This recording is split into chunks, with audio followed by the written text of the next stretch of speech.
Om Shanti Shanti Shanti Hari Om. Peace, peace, peace be unto all. Om Stapakaya Cha Dharmasya Sarvadharma Swarupine Stapakaya Cha Dharmasya Sarvadharma Swarupine Avatara Varishtaya Ramakrishna Te Namah.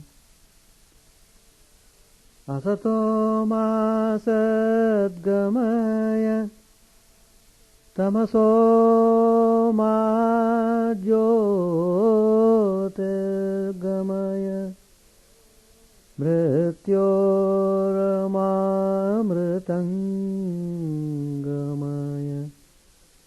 Om Shanti Shanti Shanti. Let us offer our salutations to Sri Ramakrishna, the embodiment of all religions, the Supreme God incarnate, who came to establish universal religion. Let us pray to Him to lead us from the unreal to the real, to lead us from the darkness of ignorance to the light of knowledge, to lead us from death to immortality. Today's topic I have chosen, spiritual awakening. God gives us so many opportunities. In fact, we are born again and again. Every life is an opportunity. Opportunity for spiritual awakening. There is a prayer in Sandhyavandanam where we offer Arghya to God's Son and do Gayatri Japa. At the conclusion, we pray to the Divine Mother, O Mother, Yadratriyat kurute papam tadratriyat pratimuchyate. Whatever sins, wrong things I have done during the night, O Mother, release me from all this.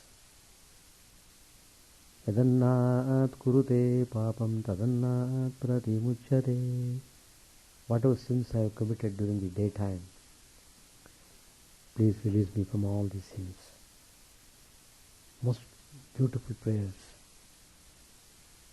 And if a person is really sincere in his prayer, surely Mother will release him of all the sins and gives him spiritual awakening. So, every time the sun rises in the horizon, it is an opportunity given to us to start afresh our life. At the end of a deep, dark night, when the eastern horizon begins to turn pink, it heralds the arrival of a new day, and thereby the beginning of a fresh chapter of possibilities and opportunities in life. It is a time to wake up and get ready to confront the challenges that life flings at us. When the dawn breaks, scattering the gentle rays of the rising sun all over, it is a moment of fresh hopes and aspirations. It is an invitation to rise up, change our ways, if need be, and march towards our cherished goal with renewed vigor and enthusiasm. Something similar, but of much greater and far-reaching significance happens in the lives of many who wake up to a new reality in life. It is like meeting with someone on the way who, though a stranger to you, manages to steal away all your attention, time, and even urgency of your journey, and gives an altogether new direction and sense of purpose to your life. When this awakening takes place, suddenly, as if without much notice, one finds oneself face to face with a fact which had been till then neither important nor appealing to oneself. Such an inner encounter often leaves one bewildered. One feels puzzled, wanting to change one's lifestyle in a way that would reflect this inner revolution. One can neither set it aside nor rest content without doing something concrete. It ignites a sense of urgency in the mind which catches him off guard, as it were. So thus begins the spiritual life. Thus begins a life oriented to a higher ideal. It begins with this inner awakening. This phenomenon of spiritual awakening is one of the most intriguing facts of life. Though it is an event that happens rather rarely, it does keep occurring in the lives of many men and women all over the world. To those blessed few who experience it, what startles them is the mystery of its absence till then. They wonder as to where was it hiding while they groped in the dark alleys of different pursuits of life. On the other hand, to those who are sleeping, the awakened ones become a puzzle. What has happened to them? Why this change in them? They ask with disbelief and surprise. Why, when and how does a man wake up spiritually is largely unknown. What is known and what is the common human faculty of expression can afford to express is much meager and inadequate compared to what really transpires. A quiet process, invisible to our eyes, goes on deep in our mind, making us ready for this momentous moment. And one fine day comes a catalyst, a chance meeting with a person, or reading, or listening to a lecture, or going to a holy place, or some such happening, making it burst forth. One feels ushered into a new world then. In living a higher life, inner awakening is a very first step. Psychologically speaking, awakening means becoming aware of something higher and recognizing its presence and importance. Awakening is essentially an act of discovering what remained hidden, though it was right within one's reach all along, and realizing its worth and usefulness. It is as if something that had been kept in a cold storage is brought out, and you ask, often with a tinge of regret, how is it that I had never seen before, though it was so easily accessible? The millions are awake enough for physical labor, wrote Henry David Thoreau, the great American transcendentalist, but only 1 in a million for effective intellectual exertion. Only 1 in 100 millions to a poetic or divine life. Indeed, the majority of people remain asleep to spiritual life. They are awakened only to the world of senses and ego. They are awake enough for physical labor, and to them life means laboring for a comfortable physical existence. They live contented with the immediate results of their labors: food, clothing, shelter, and security for a rainy day.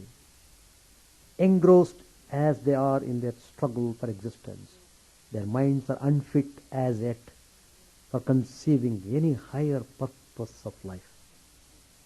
They are what Sri Ramakrishna calls the baddhas, the bound ones. But there are people who wake up to the joy and satisfaction of intellectual life. In the ladder of evolution, they stand elevated above those whose life is focused on only fulfilling their physical needs. Intellectual awakening drives them to read books or travel to places where their intellectual hunger can be appeased. They read voraciously or attend learned lectures or participate in intellectual discussions and retreats. They are intellectually hungry, and any hungry by definition needs appeasement. Only a few fortunate ones whose time has come truly wake up to the world of spirit. The ideal of spiritual perfection somehow, they do not know how, begins to appeal to them. They are the people whom Sri Krishna describes in the Gita as one among thousands.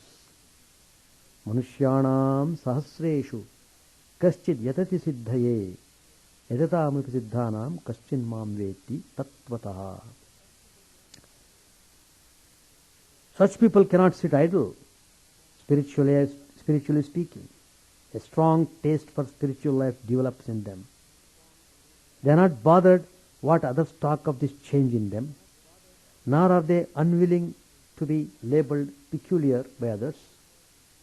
A kind of inner boldness to explore the unknown realm of spirituality comes upon them. Such people, however, are small in number, very small indeed, but those few are sufficient to bring blessings to humanity. For who brings the greatest good to mankind? It's a very good question. Who brings the greatest good to mankind? The answer is one who is awakened spiritually. Thus awakened is his everything in its perspective, and that is the most vital prerequisite to do good to others. Neither good nor evil disturbs his mind. His little self becomes unimportant to him, and being freed from the shackles of his little I, is able to see the bigger Tao and enjoys serving him.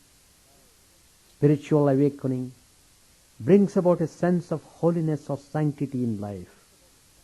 When a person sets on a journey to the Holy One, called by various names in different religions, it naturally begins to lose all that is unholy.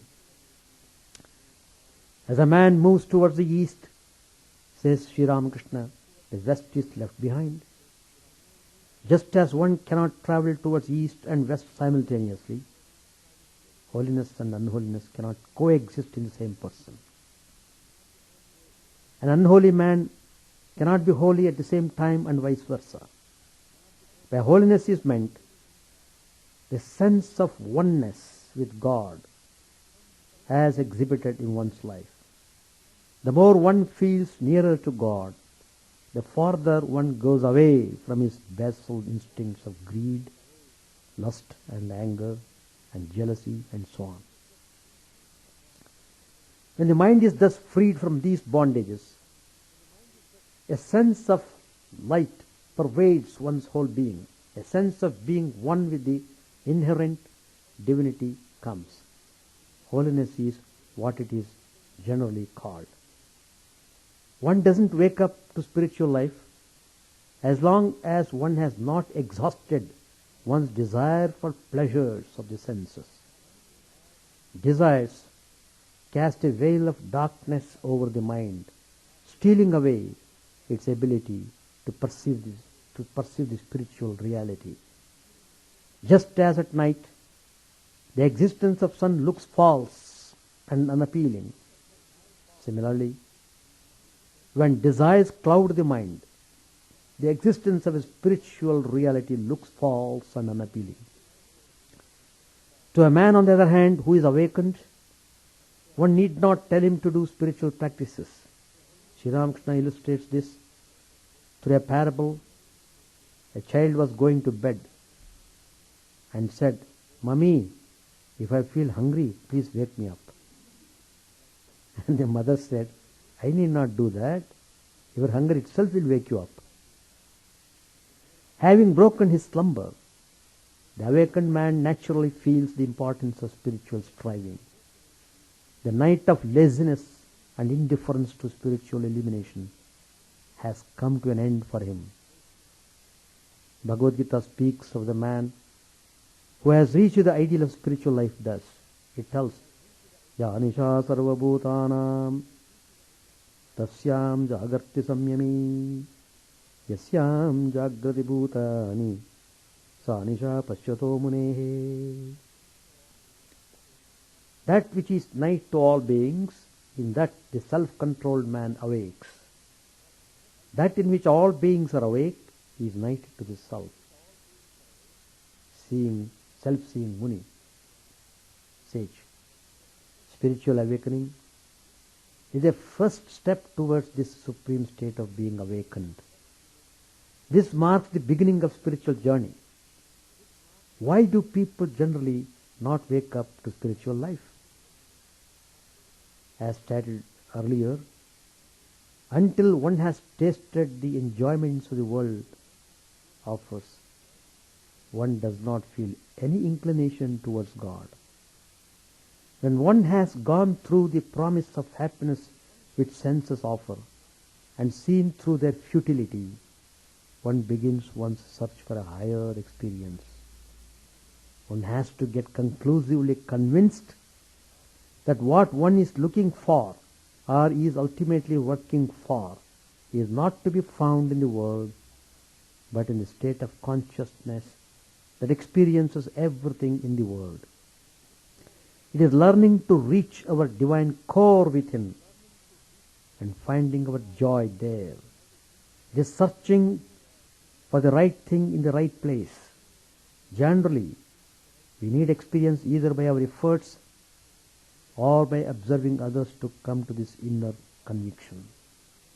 Mundakopanishad speaks of it in this way. Parivikshalokan karmachitan brahmano nirvedamayan nastikasakratena tadvijnanartham sa gurumeva vigachet samitpanihi shrotriyam brahmanishtam. It tells, let a wise one, after having examined all these worlds that are gained by works, acquire freedom from desire. Nothing that is eternal can be produced by what is not eternal.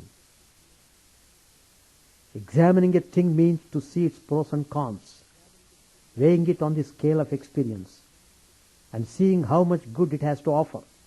Examination of this kind leads to the development of the ability to discriminate, the power of Viveka.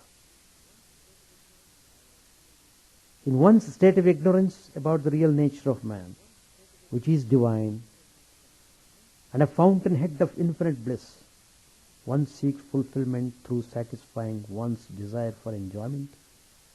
Desires themselves are born of ignorance of our divine nature, which is in fact ever fulfilled, Purnam. This ignorance produces in us a feeling of inadequacy. This in turn drives us to make ourselves complete and self-sufficient. We thus seek fulfillment, which presumes an inner spiritual lacuna. This feeling of inadequacy, though illusionary, is the breeding ground for desires, and thus we are asleep to the spiritual reality. Every desire, once it is born, craves for fulfillment. This craving is a cause for life itself. That is how and why the Indian spiritual tradition believes man is born and reborn. As one birth is insufficient to fulfill one's desires, considering the ever-rising number of desires in mind, man keeps taking birth again and again. Punarapi jananam, punarapi maranam. Janani jatave shenam, like that Shankaracharya tells the stotra, Bhajagovindam stotra. Fulfilling one desire only gives birth to another desire. It is only after a long time, no one knows how long, when one is disillusioned, that one turns to God or his own divine nature in order to obtain everlasting happiness and security. At the end of many births, the man of wisdom takes refuge in me, realizing that all this is Vasudeva, that is the innermost self, Paramatman. Very rare is that great soul. Lord Krishna says in the Bhagavad Gita, Bahunam janmanamante jnanavan mam prapadyate Vasudeva sarvamiti samahatma sudurlabha. Many births mean many experiences that one undergoes while fulfilling one's desires for enjoyment. Now, if spiritual awakening be so uncommon, and if it comes only when one has undergone a lot of experience, what's the way out for those who are intellectually convinced but feel no deep urge to take to spiritual life? The wise counsel given by spiritual masters in this matter is to live a life of moral discipline and integrity, alongside doing one's chosen spiritual disciplines with regularity and devotion. As one religiously follows this counsel, one's mind slowly gets freed from deep-rooted habits of cravings for the goodies that the world offers. This sets the stage for awakening. Holy company, that is, associating oneself with those who are spiritually inclined, is also a great and effective aid to quicken the process. When once asked by a devotee that how can one develop love for God, Sri Ramakrishna said, by being in holy company. How? Because holy men think of God. To them, God is real, as something that they live with, aim at, and commune with.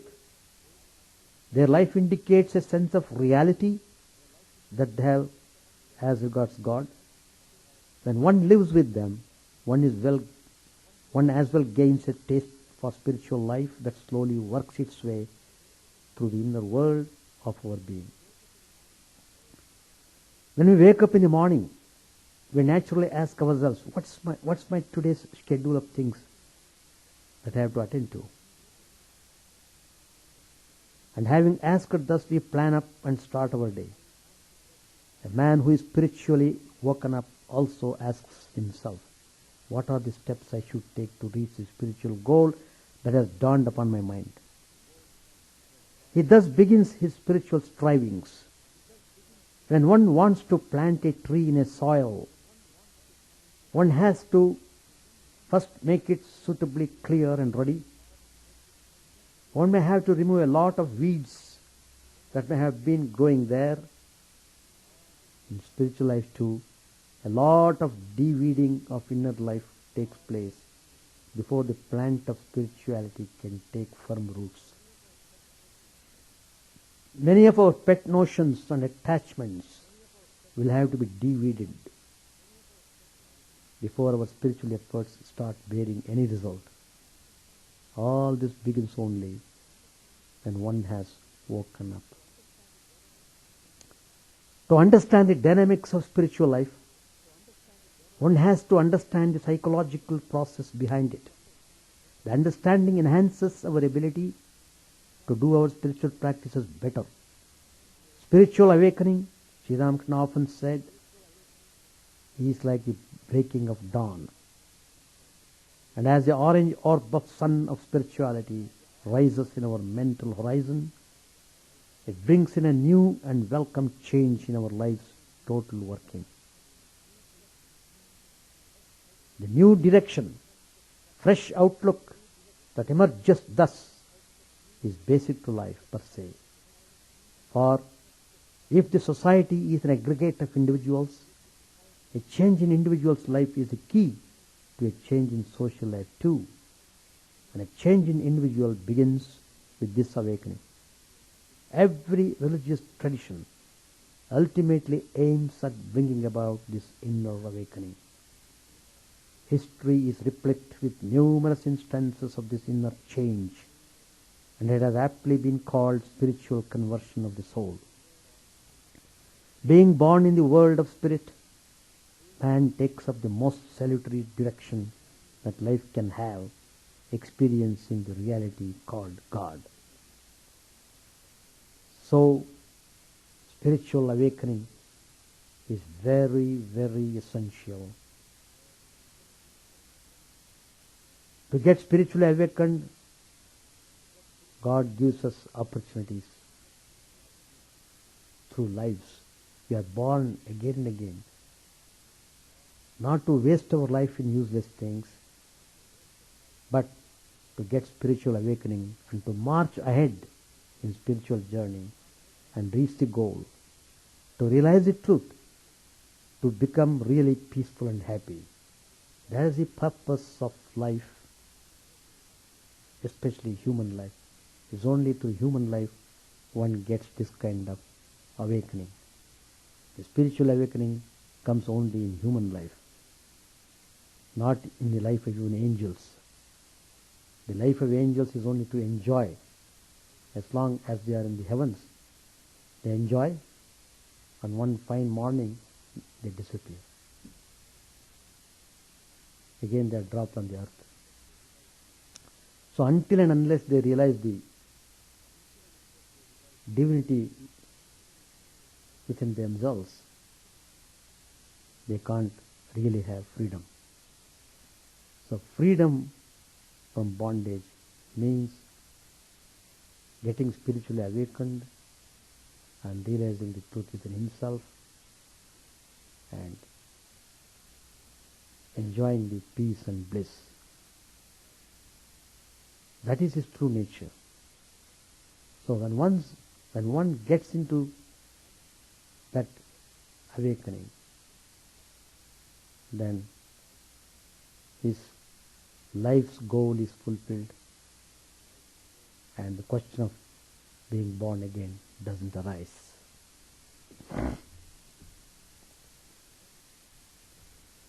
So life is given to us to get spiritual awakening. Suppose you are not awakened, one more life is given. Still not awakened, one more life. One more life. How long? Till you get awakened. So, there is no way. There is no way.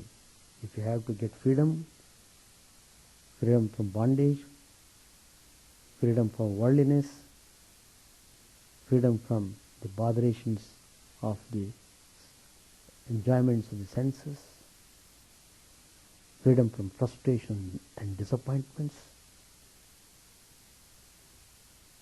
surely one has to get spiritually awakened, and there is the sure way and the real way of getting into real happiness and peace.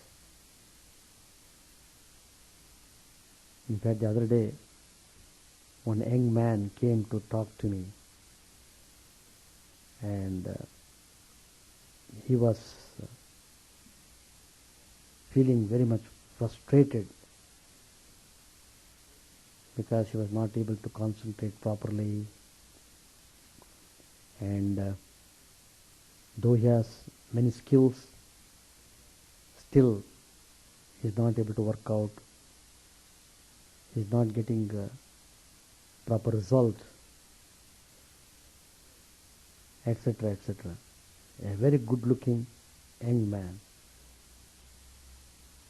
because he himself was telling, I cannot control my mind. But paradoxically, he is studying medicine. He is a doctor. He said, Swamiji, I myself am a doctor practicing. In 2 years I will get graduation, like that he was telling. And he was really suffering. But there is no quick solution. He said, what should I do?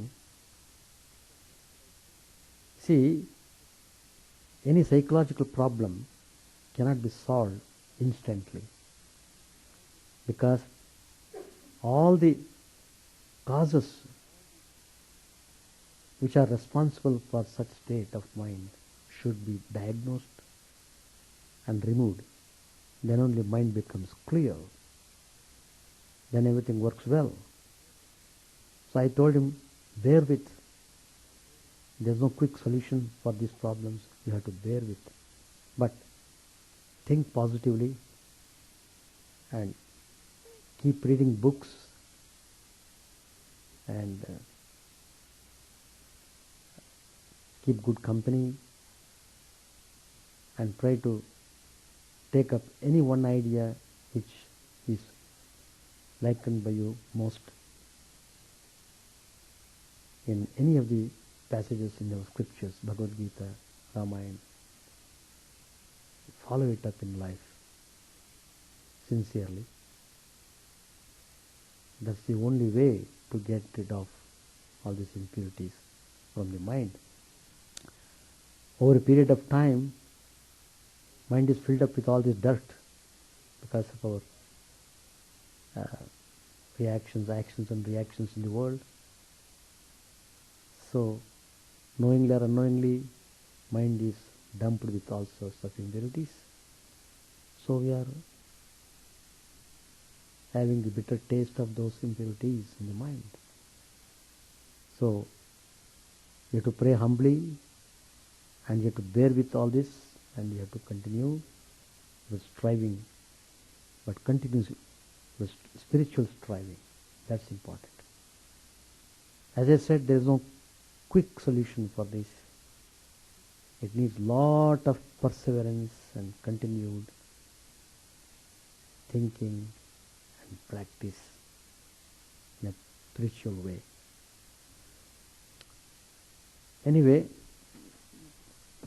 I don't know how far he was satisfied by my answer, but it's not easy to answer a man frustrated with so much disappointments, a young man.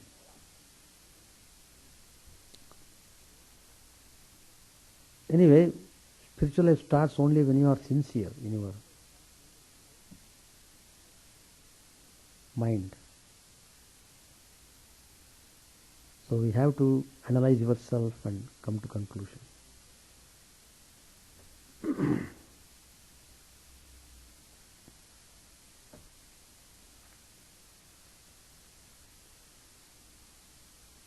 Page 870. Sri Ramakrishna was again in Samadhi. He regained consciousness and began to talk to him. Master said, my mind is undergoing a change. I can't take prasad anymore. The real and the appearance are becoming one to me. Do you know what I saw just now? A divine form, a vision of the Divine Mother. She had a child in her womb. She gave birth to it. The next instant began to swallow it, and as much of it as went into her mouth became void. It was revealed to me that everything is void. The Divine Mother said to me, as it were, come confusion, come delusion, come. This reminded M of Sri Ramakrishna's saying that the magician alone is real and all else unreal. Sri Ramakrishna said, well, how is it that the other time I tried to attract Purna but failed? This weakens my faith a little. M said, but to attract a person is to work a miracle. Master, yes, a downright miracle.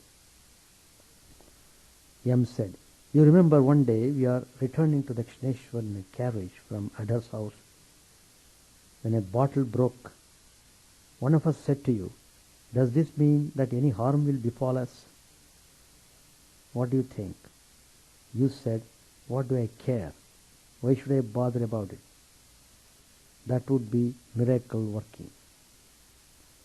Master said, "Yes, people lay ailing children down on the ground where men chant the name of God in order that they may be cured, or people cure disease through occult powers.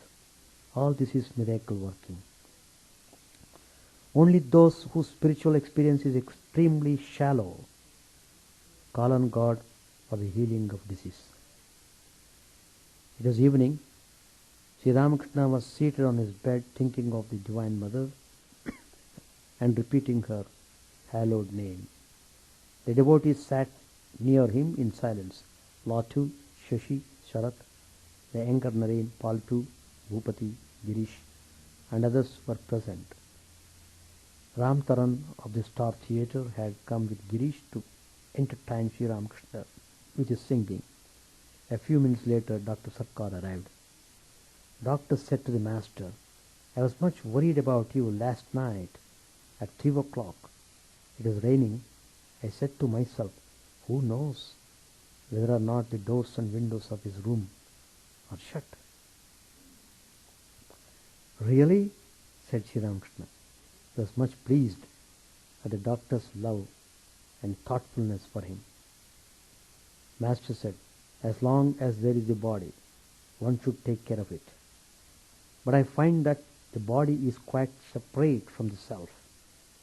When a man rids himself entirely of his love for lust and gold, then he clearly perceives that the body is one thing and the self another.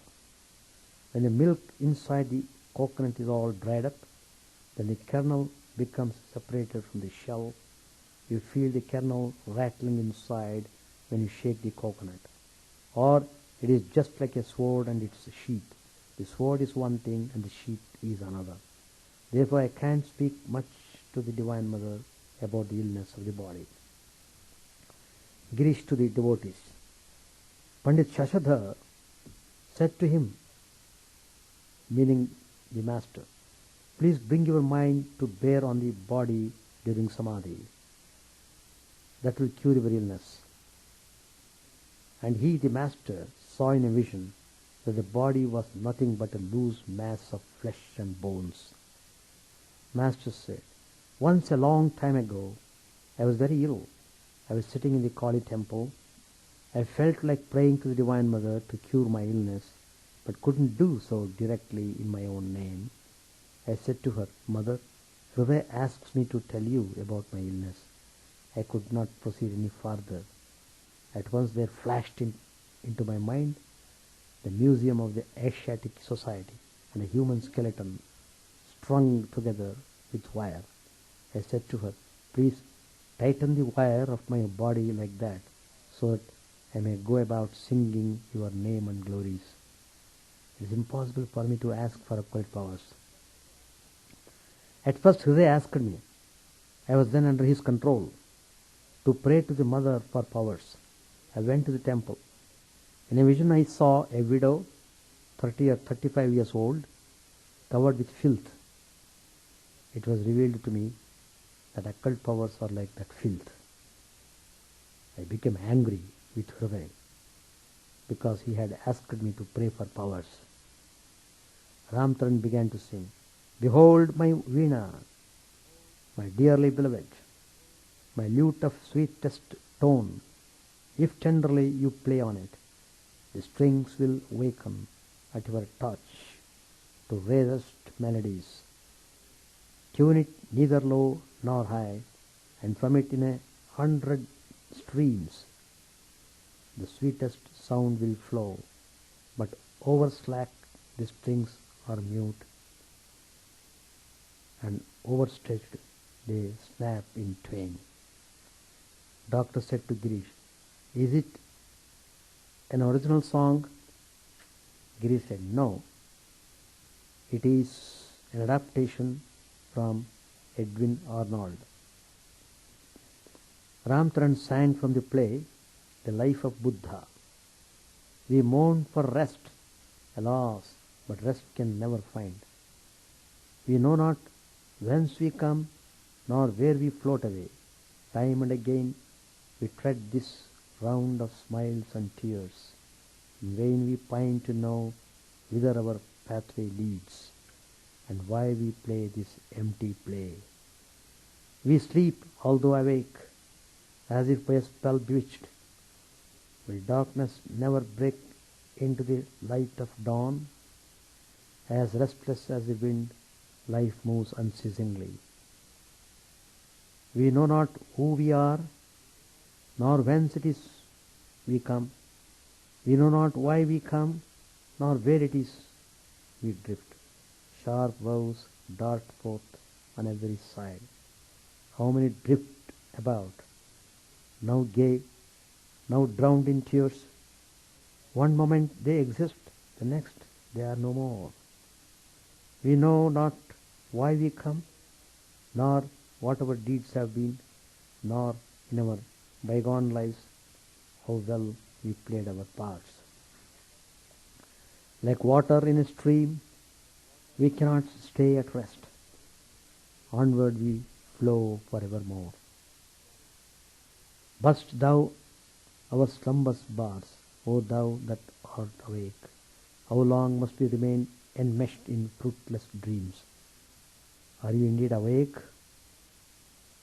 Then do not longer sleep. Thick on you lies the gloom fraught with a million woes. Rise, dreamer, from your dream, and slumber not again. Shine forth, O shining one, and with thy shafts of light slay thou the bindings dark. The binding dark. Our only Saviour thou, we seek deliverance at thy feet. As Sri Ramakrishna listened to this song, he went into Samadhi. We'll stop here.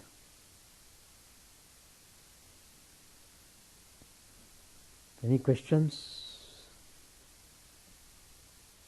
No questions? Chant the name of the Lord and His glory unceasingly, that the mirror of the heart may be wiped clean and quench that mighty forest fire, worldly lust raging furiously within. Our name streamed down in moonlight on the lotus heart, opening its cup to knowledge of thyself, O self, down deep in the waves of His bliss, tasting His nectar at every step, bathing in His name that bath for very souls. Various are thy names, O Lord, in each and every name thy power resides.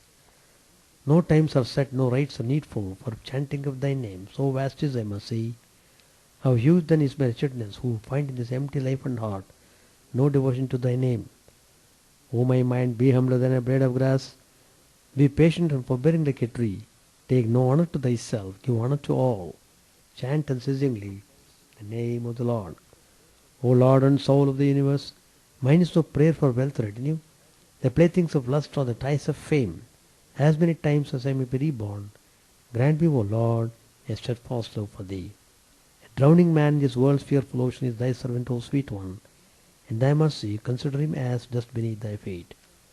Ah, how I long for the day when an instant separation from thee, O Lord, will be as 1,000 years, when my heart burns with its desire, and the world without thee is a heartless void.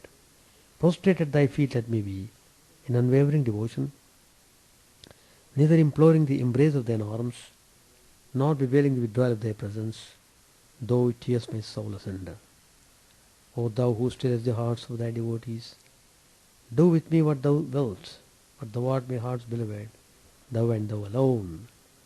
O Lord, lead us from the unreal to the real, lead us from darkness to light, and lead us from death to immortality.